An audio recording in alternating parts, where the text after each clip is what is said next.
कब है गंगा दशहरा 2026? 25 मई या 26 मई? क्या है स्नान का शुभ मुहूर्त? और यदि कोई पवित्र गंगा नदी में या कोई अन्य आसपास की नदी में स्नान ना कर पाए तो कैसे करे घर पर ही गंगा स्नान? और कैसे हुआ गंगा जी का पृथ्वी पर अवतरण? आइए जानते हैं। गंगा दशहरा ज्येष्ठ मास के शुक्ल पक्ष की दशमी तिथि को गंगा दशहरा का पर्व मनाया जाता है। हिंदू पौराणिक कथाओं और ब्रह्म पुराण ग्रंथों के अनुसार माँ गंगा का स्वर्ग से धरती पर अवतरण ज्येष्ठ मास की शुक्ल पक्ष की दशमी की और हस्त नक्षत्र के शुभ योग से हुआ था। पौराणिक कथाओं के अनुसार भगीरथ ने अपने पूर्वजों को श्राप से मुक्त करवाने के लिए और उनको मोक्ष दिलाने के लिए भगीरथ ने माता गंगा की घोर तपस्या की और जिससे प्रसन्न होकर माँ गंगा ने भगीरथ को कहा, मेरा वेग पृथ्वी नहीं संभाल पाएगी, मैं स्वर्ग से गिरते हुए सीधे पाताल लोक में चली जाऊंगी।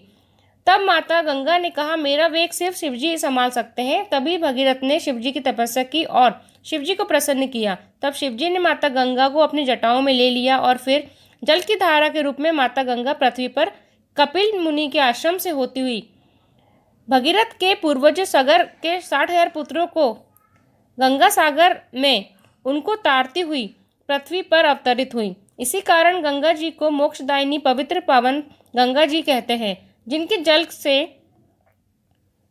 स्नान करने से मात्र सभी पापों का नाश हो जाता है। जिस दिन गंगा धरती पर अवतरित हुई ज्येष्ठ मास के शुक्ल पक्ष की दशमी तिथि थी, तभी से गंगा दशहरा का पर्व मनाया जाने लगा। इस बार गंगा दशहरा का प्रारंभ 25 मई 2026 की सुबह 4:30 से होगा और 26 मई 2026 की सुबह 5:10 तक समाप्त होगा। इसलिए गंगा दशहरा हरिद्वार, प्रयागराज या किसी गंगा नदी में स्नान के लिए नहीं जा सकते तो उन्हें अपने ही घर में गंगा जल डालकर स्नान करना चाहिए, फिर पूजा आदि करना चाहिए। माना जाता है कि गंगा में स्नान करने से 10 प्रकार के पापों से मुक्ति मिलती है। कुछ पुण्य ऐसे होते हैं जो अक्षय फल देते हैं, उसी प्रकार कुछ पाप ऐसे भी होते हैं जिन्हें कभी मिटाया नहीं जा सकता, उनको मुक्ति नहीं मिल पाती और वह नरक में पड़े रहते हैं। भविष्य की पीढ़ियों के उद्धार के लिए गंगा जी का आराधना करनी चाहिए। उनके मात्र स्नान से ही सारे पापों का नाश हो जाता है।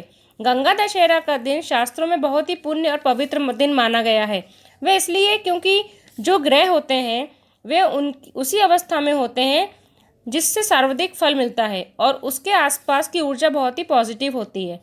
गंगा दशहरे का दिन दान का पुण्य भी बहुत माना जाता है, इसलिए दान करने से आपको 1000 अश्वमेध यज्ञों के बराबर फल मिलता है। स्नान करने के बाद सूर्य उदय के समय आप गंगा जल डालकर सूर्य को जल अर्पित करें और पीपल के वृक्ष में सभी देवी देवताओं का वास होता है, उन्हें भी जल अर्पण करना चाहिए। शाम को दक्षिण दिशा में पितरों के लिए दीपक जरूर जलाएं। अगर आप ब्रह्म मुहूर्त में स्नान ना कर पाएँ तो सूर्य उदय के बाद सुबह 7:10 से 9:15 के बीच शुभ चौसड़िया मुहूर्त में स्नान कर सकते हैं और पुण्य फल की प्राप्ति हो सकती है। हमारे देवी देवताओं को हम प्रत्यक्ष रूप से नहीं छू सकते, लेकिन गंगा जी को हम प्रत्यक्ष छू सकते हैं। इसलिए हमें प्रत्यक्ष रूप से गंगा जी की पूजा और चंद्र और सूर्य देव की पूजा जरूर करनी चाहिए।